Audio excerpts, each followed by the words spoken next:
জাতীয় সংসদ নির্বাচনে আর মাত্র 10 দিন বাকি। প্রতিদ্বন্দ্বী প্রার্থীরা মাঠে ব্যস্ত সময় পার করছেন।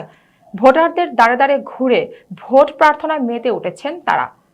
নকলা ও নালিতাবাড়ীতে এক প্রান্ত থেকে অন্য প্রান্তে চলছে গণসংযোগ, পথসভা, উঠান বৈঠক আর সাধারণ মানুষের সঙ্গে সরাসরি কথা বলছেন প্রার্থীরা। প্রতিনিধি জাবালের আহমদ পরশ জানান, শেরপুর 2 আসনে এবার হাড্ডাহাড্ডি লড়াইয়ের সম্ভাবনা দেখা দিয়েছে। ধানের শীষ প্রতীকের প্রার্থী ইঞ্জিনিয়ার ফাহিম চৌধুরী মাঠে সক্রিয়। দাঁড়িপাল্লা প্রতীকের প্রার্থী মোহাম্মদ গোলাম কিবরিয়াও সমানতালে প্রচারণা চালাচ্ছেন। পিছিয়ে নেই হাত পাখা প্রতীকের প্রার্থী আব্দুল্লাহ আল কায়েস। ঈগল প্রতীকের প্রার্থী মোহাম্মদ আব্দুল্লাহ বাদশাও ভোটারদের কাছে যাচ্ছেন প্রতিশ্রুতি নিয়ে। ভোটারদের মধ্যে শুরু হয়েছে নির্বাচন নিয়ে জোর আলোচনা। ছোট ছোট বাজার ও দোকানপাটে চলছে কে কাকে ভোট দিবেন সেই হিসাব। নির্বাচনের দিন যত ঘনিয়ে আসছে ততই উত্তপ্ত হয়ে উঠছে শেরপুর 2 আসনের মাঠ।